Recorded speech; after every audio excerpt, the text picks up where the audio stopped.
8장 22절에서 25절까지입니다. 누가복음 8장 22절에서 25절까지 말씀 번갈아 가면서 읽습니다. 제가 먼저 읽겠습니다. 하루는 제자들과 함께 배에 오르사 그들에게 이르시되 호수 저편으로 건너가자 하심에 이에 떠나 행선할 때에 예수께서 담이 드셨더니 마침 광풍이 호수로 내리침에 배에 물이 가득하게 되어 위태한지라. 26절까지 함께 읽습니다. 제자들이 나와 깨어 이르되 주여 주여 우리가 죽겠나이다 한데 예수께서 잠을 깨사 바람과 물결을 꾸짖으시니 이에 그쳐 잔잔하여지더라. 제자들에게 이르시되 너희 믿음이 어디 있느냐 하시니 그들이 두려워하고 놀랍게 여겨 서로 말하되 그가 누구이기에 바람과 물을 명함에 순종하는가 하더라. 아멘. 기도하고 말씀 선포합니다. 하나님 아버지의 말씀 앞에 섭니다. 말씀으로 오신 하나님을 바라보며 오늘 각자의 삶 속에 다양한 말씀을 해주실 하나님을 기대하며 나에게 들려주신 그 말씀 한 말씀 붙들고 이 한 주간도 믿음으로 살아가게 하여 주옵소서. 예수님 이름으로 기도드리옵나이다. 아멘. 세 딸 모두 명문대학에 보낸 서한정 작가라는 분이 있습니다. 이분은 정작 자신은 공부를 잘하지 못해 지방대학을 나왔음에도 큰 딸은 원광대 한의학과에, 둘째 딸은 포항공대에, 셋째 딸은 고려대학에 보냈습니다. 주목할 것은 모두 세 딸 모두 사교육을 시키지 않고 명문대에 보냈다라는 겁니다. 세 딸을 명문대에 보낸 비결이 뭐냐라는 질문에 서한정 작가는 주저하지 않고 짧은 한 단어로 말합니다. 책입니다. 독서가 중요하다는 것은 자녀 양육에 관심이 있는 부모들이라면 다 잘 알고 있습니다. 그런데 서한정 작가가 말하는 독서와 그 일반 사람들이 말하는 독서는 좀 다릅니다. 서한정 작가는 책을 읽어주기만 해서는 안 된다라고 말을 합니다. 책을 매개로 경험하고 놀고 소통하도록 해야 된다라고 말을 합니다. 부모들은 자녀들이 어릴 때 책을 많이 읽어주면 아이가 커가면서 책을 좋아할 것이다 라고 생각합니다. 그러나 어렸을 때 책을 많이 읽어준다고 책을 좋아하는 아이로 성장하는 것이 아니라고 그분은 이야기합니다. 책을 좋아하는 아이로 만드는 독서법이 따로 있다는 것입니다. 독서는 눈과 귀가 아니라 온몸으로 해야 된다라고 얘기를 합니다. 온몸으로 독서를 한다라는 것이 무슨 뜻인지 서한정 작가의 설명을 한번 들어봅시다. 영유아 때는 책 내용을 흉내내거나 경험하는 것만으로도 효과가 있어요. 날씨 관련 책을 읽었으면 비 오는 날 비를 맞아보고 토끼가 깡충깡충 뛰어간다라는 문장이 있으면 두 손으로 토끼 귀 모양을 만들어서 뛰는 모습을 흉내내보고 동물원에 있는 토끼도 구경하러 갑니다. 이것이 책놀이입니다. 이때 초점을 사고력, 이해력, 표현력을 키우는데 맞춰서는 안 됩니다. 책을 통해 아이와 양육자가 즐거운 경험을 하고 추억을 쌓는 게 핵심입니다. 그래야 아이가 책을 더 좋아하고 즐길 수 있습니다. 책을 좋아하게 되면 읽게 되고 이 과정에서 어휘력, 문해력, 사고력 등은 저절로 따라오게 됩니다. 서한정 작가가 말하는 자녀 양육에서 독서의 핵심 첫 번째가 책놀이, 달리 말하면 책의 내용을 경험하게 하는 것입니다. 독서의 핵심 두 번째는 질문이라고 얘기를 합니다. 그런데 중요한 것은 정답이 있는 닫힌 질문을 하지 말고 정답이 없는 열린 질문을 해야 된다라고 말을 합니다. 서한정 작가의 자녀 양육을 간단하게 말하면 독서와 관련해서 자녀 양육을 간단하게 말하면 이렇게 정리할 수 있습니다. 자녀 양육에서 독서가 참 중요한데 독서의 핵심은 책 내용을 경험하는 것 그리고 열린 질문을 하는 것 이렇게 정리할 수 있습니다. 아이를 가르치는 부모님들이나 혹시 손주들을 맡아서 기르는 조부모님들이 있다면 경험, 질문 이 두 단어를 기억하면서 책 읽기를 해주시면 좋을 것 같습니다. 단순한 책 읽기가 아닌 책 내용을 경험하게 함으로 추억을 쌓아가는 것, 그리고 정답이 없는 열린 질문을 통해 아이의 어휘력, 문해력, 사고력이 성장한다라는 서한정 작가의 말을 생각하다가 불현듯 신앙도 마찬가지인데 라는 생각을 하게 되었습니다. 책 내용을 경험해 보게 하는 것, 그리고 열린 질문을 통해 실력이 향상되듯이 신앙이 자라기 위해서도 경험을 하게 하는 것이 중요하고 열린 질문이 중요합니다. 오늘 본문을 보면 예수님께서 제자들에게 풍랑을 경험하게 하고 이어서 제자들에게 질문을 하는데 너희 믿음이 어디 있느냐? 라는 정답이 없는 열린 질문을 하십니다. 어찌 보면 우리의 신앙이 잘 자라지 않는 이유는 이 두 가지의 사건이 없기 때문인지도 모릅니다. 경험이 없습니다.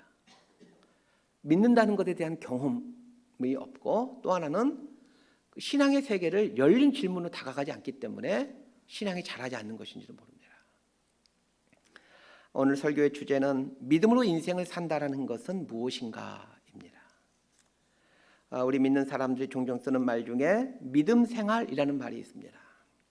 믿음 생활이라는 말은 신앙 생활이라는 말과 같은 의미로 사용됩니다. 어떤 사람을 가리켜 저 사람 믿음 생활에 혹은 저 사람 신앙 생활에 라고 말하곤 하죠. 이때 믿음 생활한다, 신앙 생활한다 라는 말은 무슨 의미로 사용합니까? 저 사람 교회 다녀, 이런 의미로 사용합니다. 그런데 정말로 믿음 생활이 교회에 다니는 것을 말하는 것일까요? 도대체 믿음 생활한다, 신앙 생활한다 라는 말은 무슨 뜻일까요? 오늘 본문 22절 말씀 우리 함께 읽도록 합니다. 시작. 하루는 제자들과 함께 배에 오르사 그들에게 이르시되 호수 저편으로 건너가자 하심에 이에 떠나. 오늘 본문은 하루는 이라는 말로 시작하고 있습니다. 하루는 이라는 말의 뉘앙스는 앞에 나오는 내용과 시간적으로 상당히 떨어진 때 일어난 일을 말할 때 사용하는 방법입니다. 쉽게 말하면 오늘 본문은 앞에 나왔던 내용과는 전혀 무관한 별개의 이야기다라는 뜻입니다. 그런데 이 동일한 본문을 다루고 있는 마가복음을 보게 되면 전혀 다르게 표현되어 있습니다. 우리 마가복음 4장 35절 말씀을 함께 읽도록 하겠습니다. 시작.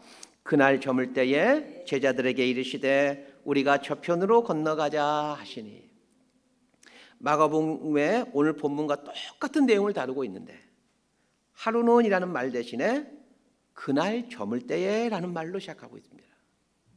마가복음 4장 35절 앞에 나오는 내용은 예수님께서 큰 무리에게 해주신 네 가지 땅에 대한 이야기, 또 등불 비유 이야기입니다. 자, 우리가 공부하고 있는 누가복음을 보게 되면 오늘 본문 앞에 나오는 내용이 네 가지 땅에 대한 이야기, 그리고 등불 비유 이야기입니다.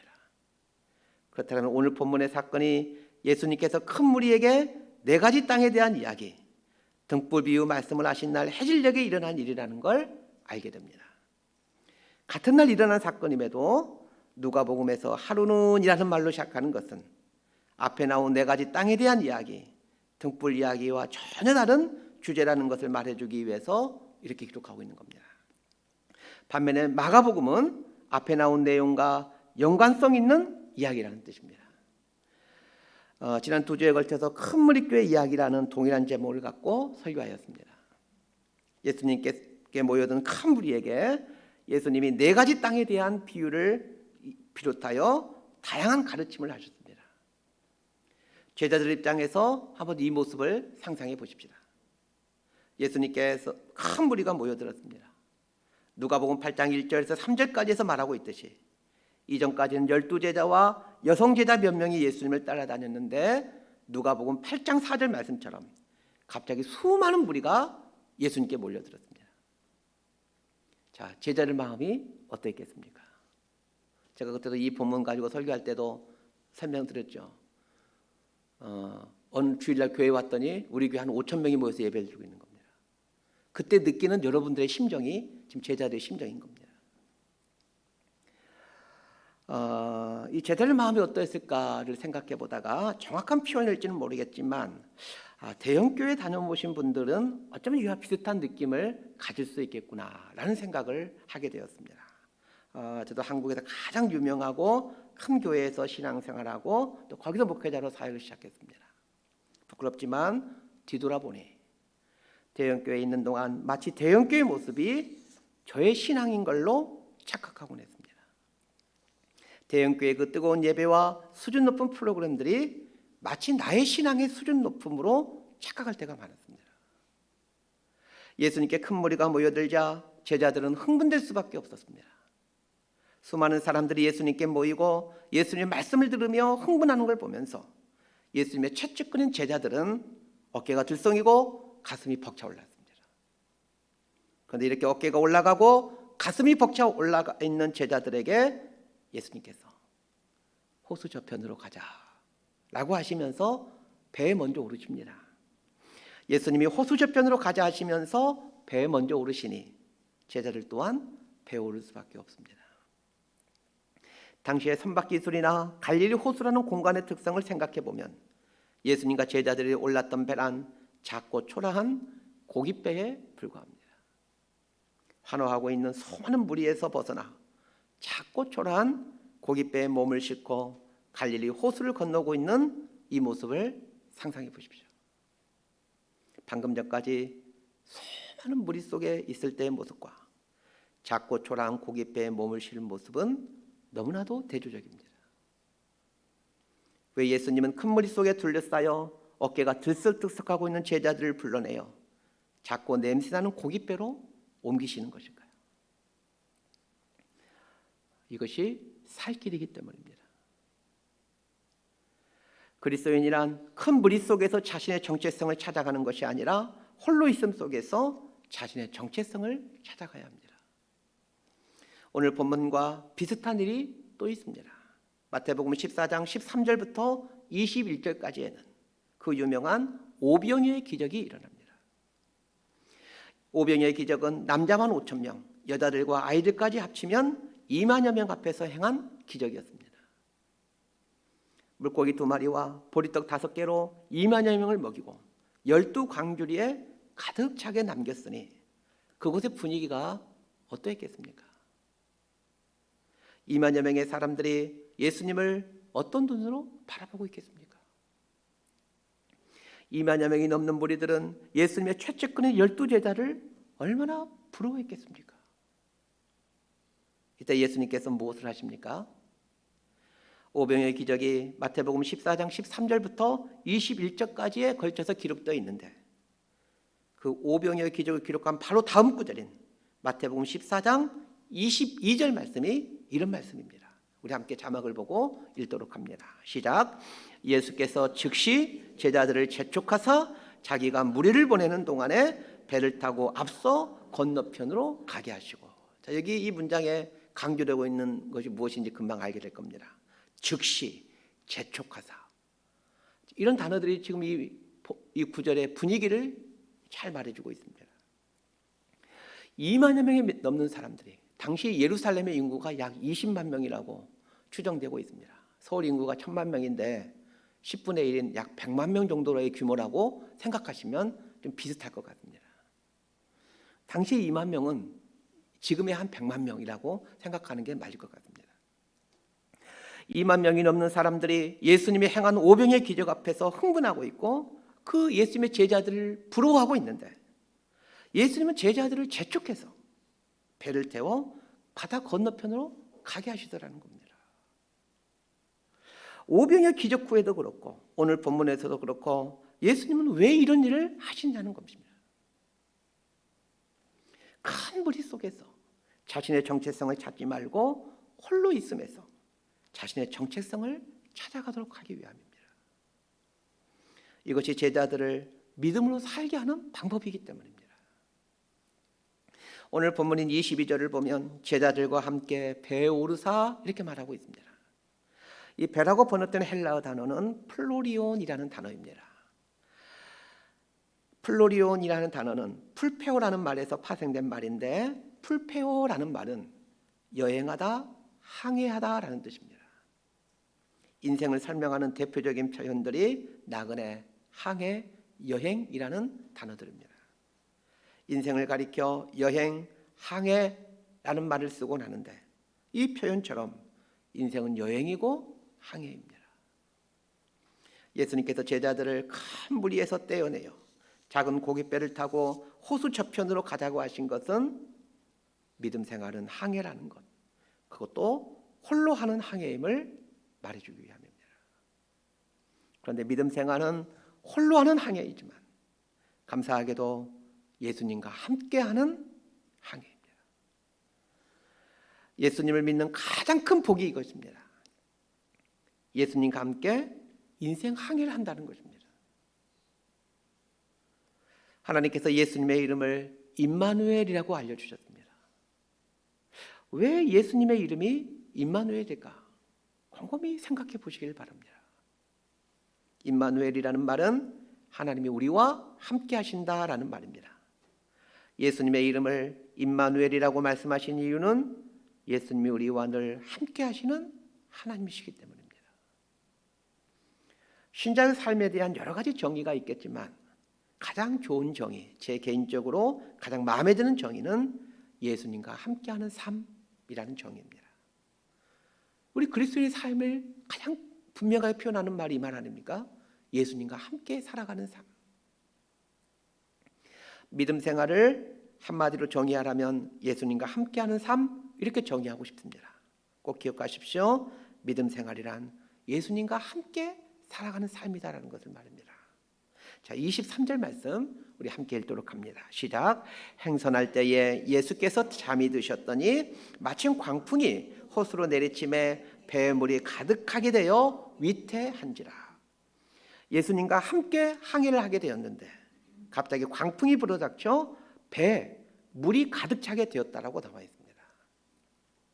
배에 물이 가득 찼다라는 말은 이제 배가 가라앉고 있다, 배가 침몰하고 있다라는 뜻입니다. 인생을 항해에 비유한다라면 인생배에 물이 가득 찼다라는 말은 인생이 침몰하고 있다라는 뜻입니다. 이상하지 않습니까? 예수님과 함께 항해하고 있는데 배가 침몰해 갑니다. 위에서 믿음 생활을 예수님과 함께하는 삶이라고 정의를 내렸습니다. 그런데 예수님과 함께하는 인생이 신자의 믿음 생활이고 신자에게 주어진 가장 큰 복인데 예수님이 함께하고 있는 인생 배에 광풍이 불어와 물이 가득 차 침몰 직전까지 가더라는 것입니다. 오늘 본문은 예수님과 함께 살아가는 믿음 생활 여정에 인생 광풍이 불어온다라는 것을 말해줍니다. 예수님이 함께하는 인생에 광풍이 불어온다라는 것이 아마 머리로는 받아들일 수 있을지 모르겠지만 삶으로는 받아들이기 어려울 겁니다. 예수님이 함께 하시는 삶을 사는데 어떻게 그 인생에게 광풍이 불어닥칠까? 받아들이기 쉽지 않습니다. 이 문제를 해결하지 못하기에 적지 않은 성도들이 인생 항해 중에 만나는 광풍으로 인해 예수님과 함께하는 신앙 여정을 포기하곤 합니다. 신앙생활을 포기하는 여러 가지 이유가 있겠지만 아마도 가장 큰 이유는 인생 항해 중에 만나는 이 광풍 때문입니다. 목사님들은 강대상에서 예수님이 우리를 사랑하신다, 예수님이 우리와 늘 함께 하신다 설교합니다. 맞습니다. 예수님이 우리를 사랑하시고 우리와 함께 하십니다. 그런데 예수님이 함께하는 내 삶이 왜 이러느냐는 것입니다. 솔직히 말하면 우리 인생 주제는 우리와 함께 계시는 예수님 거기에 가 있지 않고 내 인생에 불어닥치는 광풍과 같은 인생 사건에 가 있습니다. 내 삶에 일어나는 광풍의 사건들이 내 인생의 큰 주제이지 예수님을 인생 주제로 삼고 사는 사람은 그렇게 많지 않습니다. 신앙생활을 하시면서 명심해야 될 것이 이것입니다. 신앙생활은 예수님과 함께 살아가는 여정인데 예수님과 함께하는 여정에도 인생 광풍이 몰아친다는 것입니다. 이것 한 가지만 제대로 깨닫고 이해하며 또 그걸 받아들이며 살아도 전혀 다른 차원에서 인생을 살아갈 수 있습니다. 그런데 예수님과 함께 살아가는 인생 여정에 많은 광풍이 일어난다라고 말씀드려도 성도님들은 잘 믿지 않습니다. 잘 믿지 않는 이유가 무엇일까 생각해 봤더니 교회에서 설교 중에 자주 들었던 이 말 때문인 것 같습니다. 그리고 많은 분들이 이 말 앞에서 아멘하고 외쳤기 때문입니다. 예수 믿으면 만사 형통한다 라는 말입니다. 만사 형통이라는 말과 광풍을 만난다라는 말은 정반대 의미입니다. 이 부분이 너무 중요하기 때문에 오늘 여러분들 확실하게 좀 알도록 하기 위해서 여러분들 좀 아마 손을 들어보라고 할 겁니다. 여러분들이 손을 들어 자기 의견을 표현해야 되는데 틀리면 좀 창피하지 않겠습니까? 창피할 필요 없습니다. 제가 문제를 내는 이유는 틀리라고 내는 겁니다. 그러니까 여러분이 좀 틀려주셔야 됩니다. 틀려야 기억이 오래 남고 이게 확실히 기억하게 됩니다. 그래도 손을 드는 걸 어려워하는 분들이 있어서 이제 좀 다른 방법을 제가 좀 이제 고안해냈습니다. 가슴에 손을 한번 얹어 보시기 바랍니다. 이건 다 할 수 있잖아요. 가슴에 손을 얹어 보시고 그리고 제 질문에 1번이 맞다라면 이렇게, 2번이 맞다라면 이렇게 한번 해보시기 바랍니다. 부부지간도 옆에 보지 않게 되기를 바랍니다. 여러분 틀리다는 거 아무도 보지 못합니다. 저밖에는 보지 못하니까 요거 아니면 요거 이렇게 해주시면 되겠습니다. 갑자기 경매장 분위기가 나서 조금 분위기가 이상하지만 그래도 한번 해보시길 바랍니다. 자, 1번은 예수님 믿으면 만사 형통합니다. 이거 2번은 예수님 믿어도 만사 형통하지 않습니다입니다.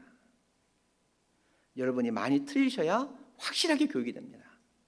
제가 예언하는데 여러분 많이 틀릴 겁니다. 힌트가 여러분 많이 틀린다는 거예요. 자, 이제 저의 질문에 손가락으로 표시를 해주시기 바랍니다. 제가 하나 둘 셋 하면 여러분이 이거 아니면 요거 이렇게 해주시기 바랍니다. 자, 하나 둘 셋. 그냥 피고 계시면 안 되고 그냥 이렇게 아무튼 뭐라고 이렇게 표시를 하고 계셔야 돼요. 네, 네, 이제 손 내려주시기 바랍니다. 여러분 틀린 거 아무도 모릅니다. 저만 이렇게 봤으니까. 여러분 제가 질문한 뉘앙스를 보면 답이 몇 번일 것 같으세요? 2번일 것 같죠? 제가 위에서 힌트 드렸잖아요. 많이 틀릴 것 같다고. 답은 1번입니다. 많이 당황하셨을 겁니다. 예수 그리스도 교회에서 신앙생활 하신 지 좀 되신 분들, 아마 저의 설교를 몇 년 이상 들으신 분들은 모두 2번을 아마 선택하셨을 가능성이 높습니다. 제 설교를 많이 듣지 못한 분이거나 혹은 다른 교회에서 기복적인 설교에 익숙하신 분들은 어쩌면 1번을 선택하셨을 것 같습니다. 그런데 제가 답을 1번이라고 하니 많이 당황하실 것 같습니다. 사실 1번이라고 선택한 분들 중에서도 그 찍어서 맞춘 거지 알아서 맞춘 게 아닐 확률이 높습니다. 그러니 너무 답을 맞추신 분들도 좋아하지 않게 되길 바랍니다. 예수 믿으면 만사 형통한다라는 말이 틀린 말 같지만 사실은 맞는 말입니다. 만사 형통이라는 말을 모든 일이 잘 된다, 모든 일이 번창하고 성공한다 이런 의미로 이해하고 있다라면 예수 믿으면 만사 형통한다라는 말은 틀린 말입니다. 만사 형통이라는 성경적인 의미를 이해하기 위해서는 이 형통이라는 단어가 만사라는 말 모든 일이라는 말이죠.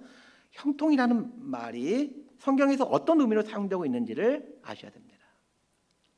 모든 일이 잘 된다라는 뜻의 단어는 사실은 형통이 아니라 평탄입니다. 성경에 평탄이라는 말과 형통이라는 말이 한 구절에 동시에 등장하는 구절이 있습니다. 여호수아 1장 8절 말씀입니다. 우리 함께 자막을 보고 읽도록 합니다. 시작.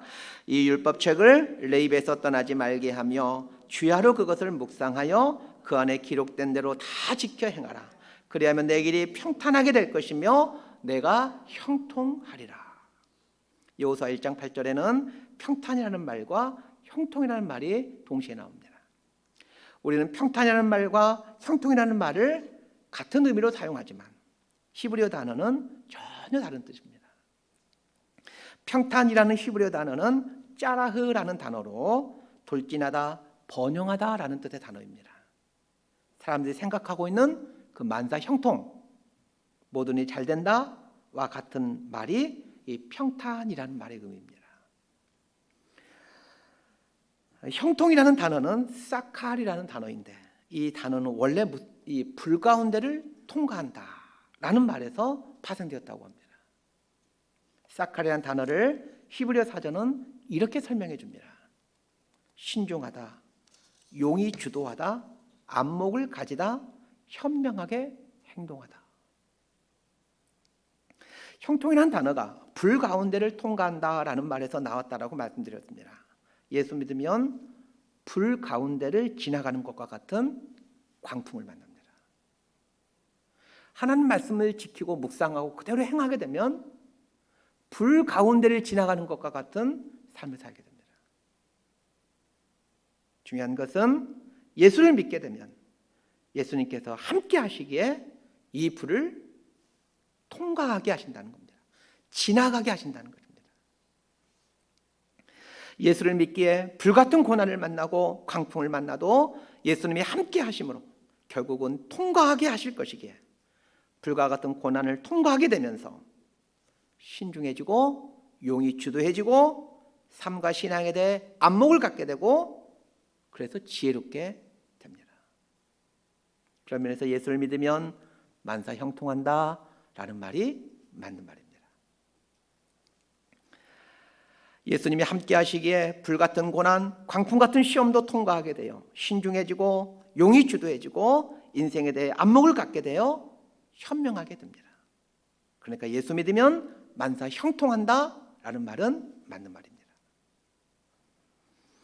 물론 여호수아 1장 8절에 평탄하게 된다라는 말처럼 예수 믿으면 고속도로처럼 잘 풀리기도 합니다. 그러나 불같은 시험을 통과하는 광풍을 이겨내는 형통도 있습니다. 그래서 믿음 생활하는 중 인생 광풍이 불어올 때마다 하나님이 나와 함께 하신다는데 내 인생은 왜 이러냐?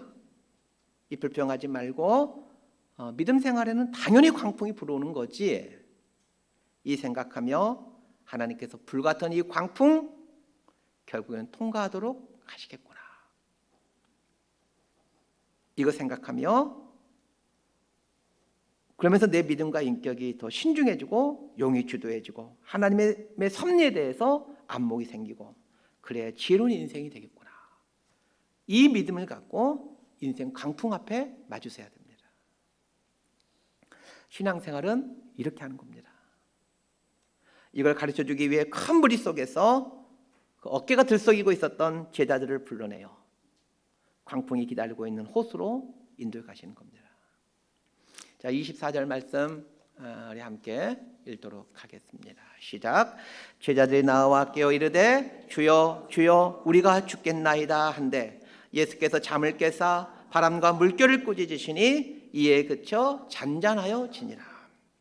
예수님과 제자들의 담배가 갈릴리 호수를 항해하게 되는데 예수님은 주무시고 계십니다. 그런데 광풍이 불어닥쳐 배가 침몰해 갑니다. 제자들은 다급히 예수님을 깨웁니다. 예수님께서 바람과 물결을 꾸짖으시고 바람과 물결은 온데간데 없이 사라지고 고요해집니다. 자, 질문 드립니다. 제가 초반에 서두에서 열린 질문 중요하다고 말씀드렸죠. 자, 질문 드리겠습니다. 광풍이 몰아쳐 배가 침몰하게 되었을 때 제자들이 무서워 주무시고 계시는 예수님을 깨웠습니다. 잘한 일입니까? 잘못한 일입니까? 잘못한 일이라면 이 상황에서 제자들이 어떻게 하는 것이 잘한 일입니까? 저는 오늘 본문을 처음 이렇게 읽을 때는 제자들이 당황하여 또 무서워하여 예수님을 깨운 것 혹은 무서워하여 두려워하여 호들갑 떠는 것을 예수님께서 책망하시겠구나 그렇게 생각하면서 본문을 읽었습니다. 그런데 불현듯 이런 생각이 들었습니다. 아니 이 상황에서 두려워하고 무서워하는 것이 당연한 것 아닌가? 라는 생각이 들었습니다. 이런 상황에서 당황하고 두려워하는 게 당연하지. 이 생각 들었습니다. 그래서 예수님께 질문을 드려봤습니다. 예수님, 이 상황에서 어떻게 하는 게 예수님이 원하시는 모습입니까? 이 질문을 던지고 나니까 본문이 전혀 다른 관점으로 보여지기 시작했습니다. 오늘 본문은 광풍 앞에서 무서워하고 두려워하고 있는 제자들을 꾸중하는 내용이 아닙니다. 광풍 앞에서 두려워하고 무서워해야 됩니다. 그래서 여러분 인생 앞에 인생 광풍이 몰아닥치거든 죽을 것 같다고 난리를 치셔야 됩니다. 다시 묻습니다. 인생 광풍이 불어오면 어떻게 하라고요? 죽을 것 같다고 난리를 치셔야 됩니다. 새벽 기도에도 막 나와서 하나님 귀가 떠나갈 듯이 소리쳐야 됩니다. 하나님 저 죽을 것만 같습니다. 소리쳐야 됩니다. 하나님께서 야 이제 그만 좀 해라. 시끄러 죽겠다. 새벽부터 난리를 치냐? 하실 만큼 난리를 치셔야 됩니다. 인생 광풍 앞에서 죽을 것 같다고 난리를 치는 게 믿음 없는 것 같다고 생각되어질 것입니다. 맞습니다. 광풍 앞에서 죽을 것 같다고 난리를 치는 것 믿음 없는 행동입니다. 똑같은 내용을 다루고 있는 마태복음 8장 26절 말씀을 우리 한번 보도록 하겠습니다. 자막을 보고 함께 읽습니다. 시작. 예수께서 이르시되 어찌하여 무서워하느냐 믿음이 적은 자들아 하시고 곧 일어나사 바람과 바다를 꾸짖으시니 아주 잔잔하게 되거늘. 광풍 앞에서 죽을 것 같다고 난리를 치는 것 마태복음 표현에 의하면 믿음이 없는 행동 맞습니다. 예수님도 분명 어찌하여 무서워하느냐 믿음이 적은 자들아 이렇게 말씀하지 않습니까? 그런데 잘 생각해 보십시오. 우리는 원래 믿음이 적은 사람들입니다. 인생 강풍 앞에서 하늘의 평안과 안식을 누리며 아무렇지도 않게 평안함을 누릴 만큼 그렇게 우리는 믿음이 좋은 사람들 아닙니다. 그래서 강풍 앞에서 난리를 치라는 겁니다. 예수님께서 어찌하여 무서워하느냐 믿음이 적은 자들아 이 꾸중으로 이야기가 끝이 났다면 아마 전 여러분에게 이렇게 설교했을 겁니다. 어떤 인생 광풍을 만나더라도 예수님이 임마누엘 하나님이시므로 우리 옆에 늘 계시기에 무서워하지 말라 이렇게 설교했을 것 같습니다. 그것이 믿음이라고 말했을 것 같습니다. 그런데 이야기의 끝은 예수님의 꾸중으로 끝이 나는 것이 아니라 예수님이 바람과 물결을 꾸짖어 잔잔하게 하시자 그걸 보고 제자들이 그가 누구이기에 바람과 물을 명함에 순종하는가라는 제자들의 감탄으로 끝이 나더라는 겁니다. 그가 누구이기에 바람과 물을 명함에 순종하는가라는 제자들의 이 감탄의 의미는 무슨 뜻이겠습니까? 자신 옆에 있는 예수님이 바람과 물을 향해 명령하시는 하나님이라는 것을 비로소 알게 되었다는 뜻입니다. 그렇다면 예수님께서 광풍이 일어날 줄 알면서도 제자들에게 배를 타고 갈릴리 호수를 건너가자라고 말씀하신 이유를 알게 됩니다. 이 부분이 너무 중요하기에 제가 이제 천천히 좀 말씀드리겠습니다. 이런 의도에서 예수님께서 제자들을 갈릴리 호수로 나아가자고 하신 것입니다. 믿음의 여정을 하는 동안에 인생 광풍을 만날 수밖에 없다라는 것을 알아라. 그리고 인생 광풍을 만날 때 내가 너희들 옆에 있음에도 너희들 눈에 내가 금방 들어오지 않을 것이다 라는 것 알아라. 그리고 그 사람은 본래 인생 광풍 앞에서 죽을 것 같다고 난리를 칠 수밖에 없는 연약한 존재라는 것도 알아라. 그러나 결국에는 인생 광풍을 해결해 가시는 예수님을 보며 예수님이 정말로 하나님이시라는 것을 삶으로 인정하고 고백해 가라. 이런 뜻입니다. 우리는 인생 광풍을 만날 때면 광풍이 너무 무섭고 두렵기에 평상시에는 예수님이 나와 함께 하신다라고 말을 하고 있고 믿고 있지만 광풍 앞에서는 내 옆에 계신 임마누엘 예수님을 보지 못합니다. 우리는 원래 그렇게 믿음이 없는 사람들입니다. 그런데 믿음이 적어 광풍 앞에서 부르짖고 난리를 치며 눈물로 밤을 지새우는 삶을 살다 보면 어느 순간 예수님께서 인생 광풍을 잠잠하게 만들어가는 것을 보게 됩니다. 그때 예수님의 말씀엔 너희 믿음이 어디 있느냐라는 말씀을 들으며 나와 늘 함께하고 계시는 예수님을 바라보지 못했음을 깨달으셔야 됩니다. 이런 과정을 통해 인생 광풍을 잔잔하게 만들어 가시는 예수님을 보며 예수님이 하나님이심을 삶으로 고백해 가게 됩니다. 이런 과정을 통해서 하나님은 우리의 믿음을 보다 온전하게 이끌어 가십니다. 이것이 신자의 신앙 여정입니다. 말씀 정리합니다. 오늘 본문은 갈릴리 호수에 몰아치는 광풍으로 인해 제자들이 두려워하고 무서워했다는 내용을 기록하면서 제자들 개개인이 무슨 말을 하고 어떤 행동을 했는지는 사실 나와 있지 않습니다. 자, 오늘 본문에서 여러분 베드로를 한번 찾아보십시다. 본문만 봐서는 베드로란 개인에 대해 어떤 언급도 나와 있지 않게 베드로의 모습을 찾을 수가 없을 겁니다. 그러나 상상력을 동원하여 오늘 본문에서 베드로를 한번 찾아보십시다. 광풍 앞에서 두려워하며 예수님을 깨우고 있는 베드로의 모습이 보입니다. 이 사건으로 인해 베드로는 중요한 깨달음을 얻게 되었을 겁니다. 믿음 생활에는 광풍이 몰아칠 수밖에 없다라는 것. 그리고 그 광풍이 몰아치는 한복판에 예수님이 임마누엘 하나님으로 함께 하심으로 우리 앞에 직면한 광풍을 해결해 가신다는 것을 말입니다. 오늘 본문의 사건이 있었던 때로부터 몇 년이 지났을 때입니다. 제자들에 의해 예루살렘 교회가 생겨나고 믿는 자들이 기하급수적으로 늘어나자 이스라엘의 헤로드 왕은 두려움을 느끼고는 제자들을 잡아 죽이기 시작합니다. 가장 먼저 잡아 죽인 사람이 야고보 사도입니다. 사도 요한의 형이죠. 헤롯이 야고보를 잡아 죽이자 유대 종교 지도자들과 유대인들이 너무 좋아하는 겁니다. 그래서 남은 10명의 제자들을 다 잡아 죽이기로 결단하고 그 중에서도 교회의 수장인 베드로를 먼저 잡아 죽이고자 베드로를 가장 먼저 체포합니다. 며칠 전에 야고보가 잡혀 죽였기 때문에 모든 신자들은 이제 베드로도 죽임을 당할 것이라고 생각합니다. 그건 베드로도 마찬가지였습니다. 이제 영락 없이 죽임을 당할 상황이 되었구나라고 받아들입니다. 베드로 인생 여정에 가장 큰 인생 광풍이 불어닥친 것입니다. 그런데 이 죽음이라는 큰 인생 광풍이 불어닥친 상황인데 성경은 이상한 말을 해주고 있습니다. 사도행전 12장 6절 말씀을 우리 함께 읽도록 하겠습니다. 시작.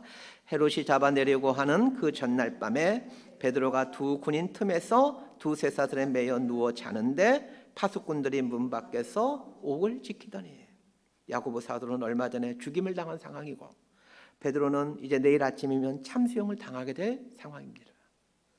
헤롯 왕은 혹시라도 탈옥을 할까 봐 두 군인과 베드로를 쇠사슬로 묶어 놓습니다.